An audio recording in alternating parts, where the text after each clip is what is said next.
From entrepreneurs all over the world to big visions inside your head, many will come. Few will make it.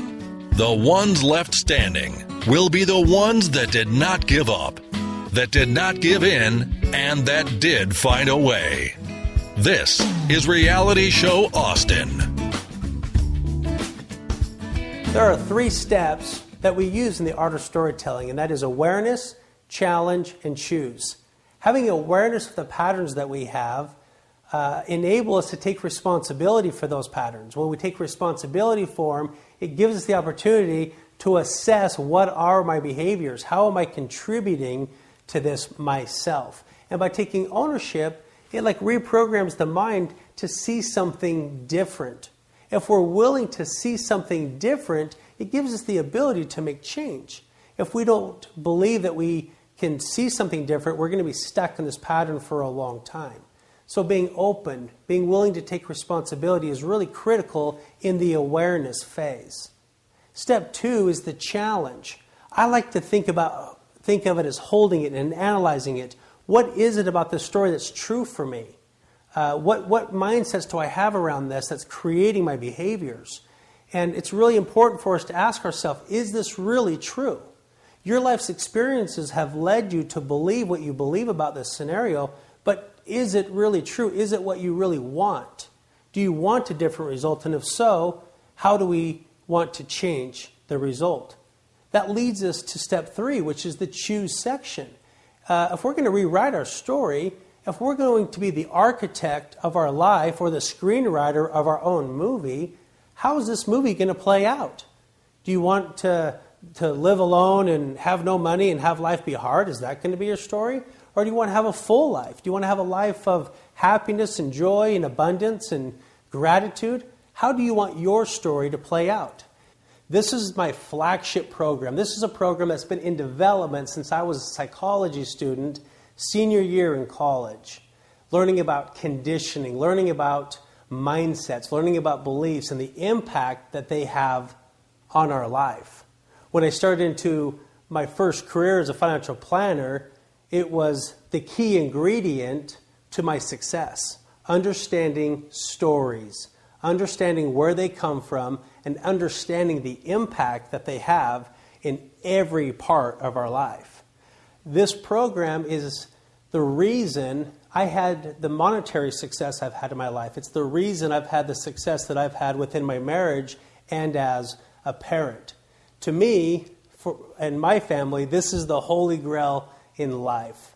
So I'm passionate about bringing this to you, and I'm passionate of giving you a tool that you can use in your life to smooth out those rough edges and to hopefully create some change and some transformation in your life where you need it. What are stories? Well, everything in life is a story. Every part of our life is a story. From the time you're a kid, being babysat by your grandparents, or in school or at church and Sunday school, being out at play with friends, going to movies. Every part of our life has taught us our perspective, our view of the world. And those are our stories.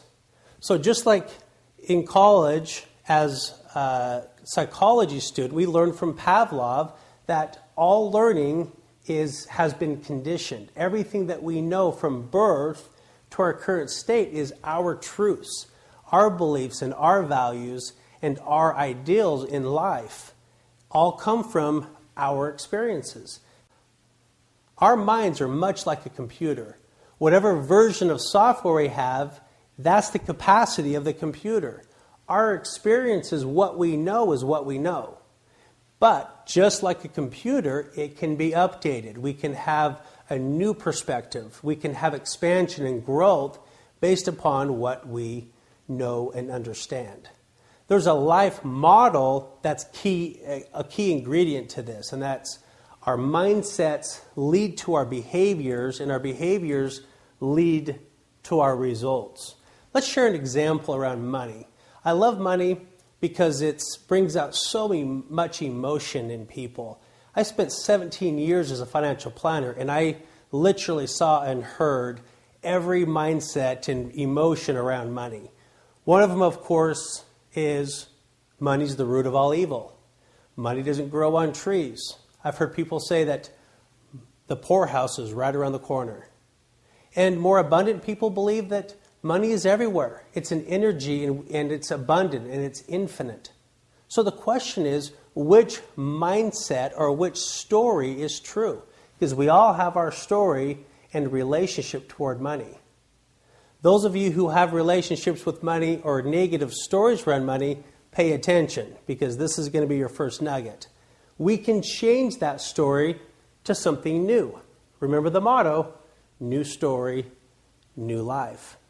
If we look at success, same thing. So many people feel they don't deserve success. So many people feel like success is for other people. I have to work hard to have success. I have to be willing to take risks to have success. Those are stories. We look into marriage. Marriage is hard. We must compromise. It's beautiful. It's the institution of life. There's stories around every part of our life. And our stories become our reality. So if we can understand why we do the things that we do, why we're getting the results we're getting, now we can take that and say, well, what do I want? If this is what's causing my results and I'm not happy with the results, how do I change it? Well, the how is the essence of the art of storytelling.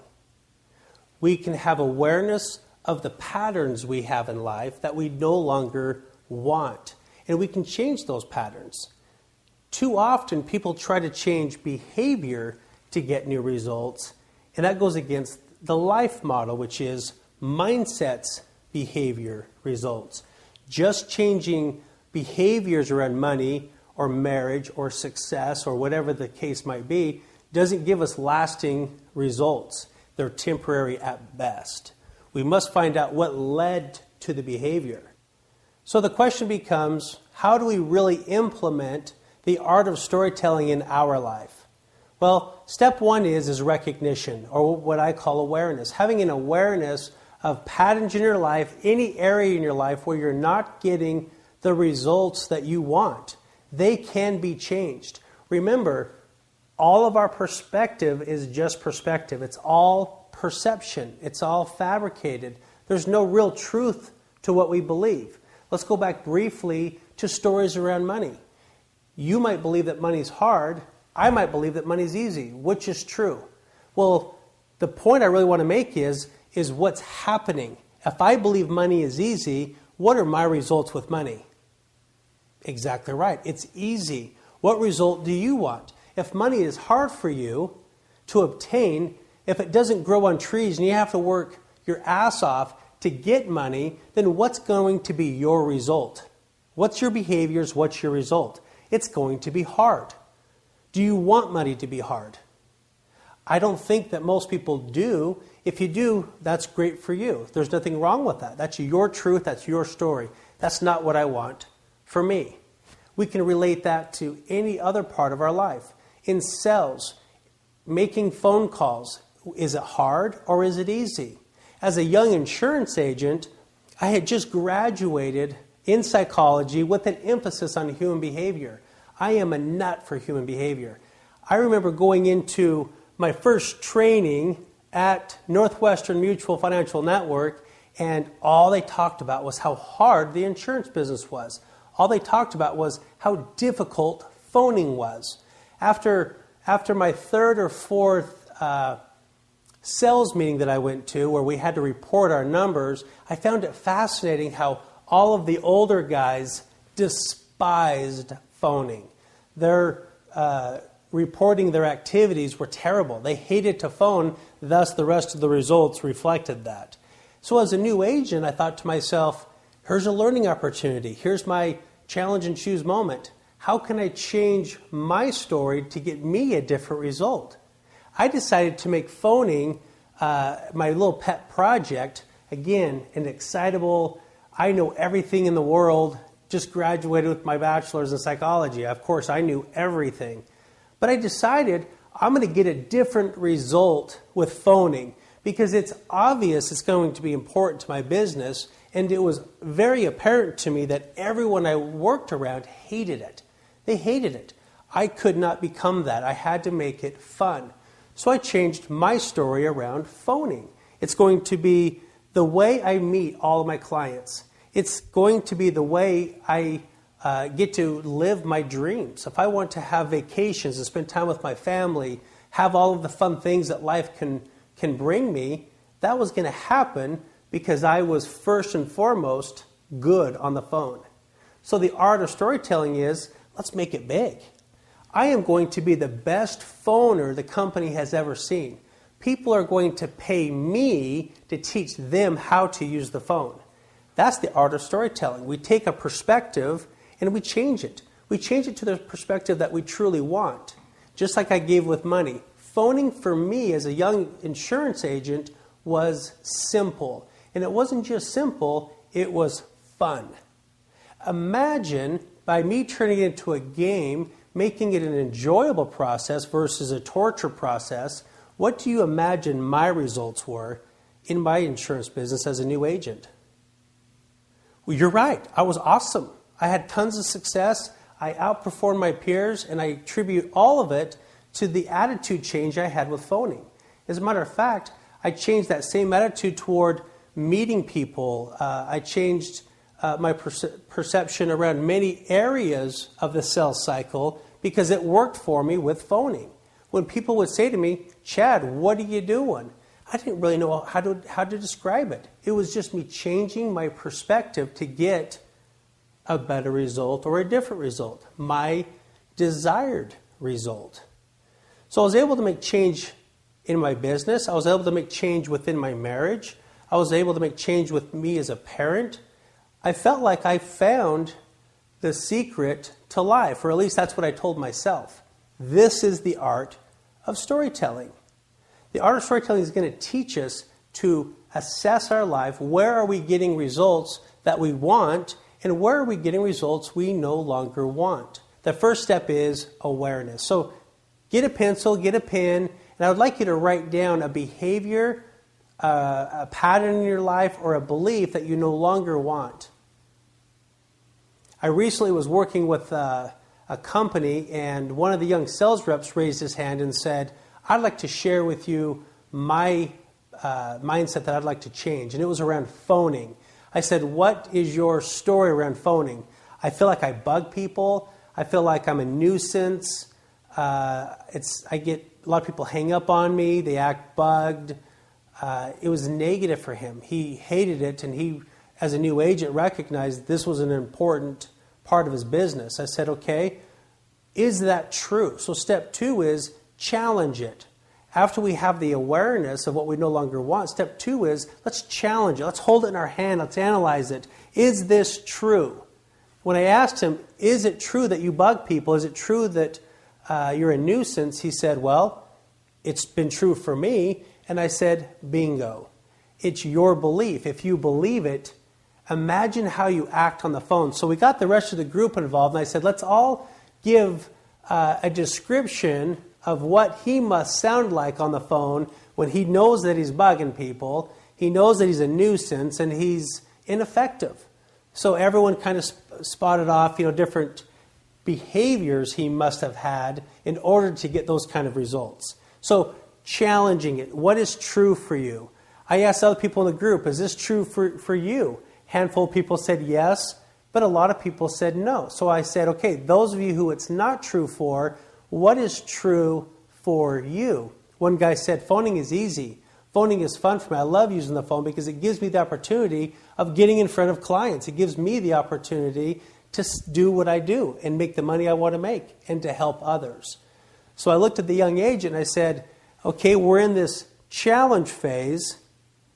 What do you want? Can you see the pattern? And he could definitely see where his confidence was with phoning versus an older sales rep, more seasoned and more mature person within the group. Taking a step back from that scenario and saying, what else can be true? And I simply asked him, are there agents, are there sales representatives that you know within your office that are good on the phone, that are excelling on the phone? And he said, yes, of course there are. So it's not true for everybody, it's just true for you.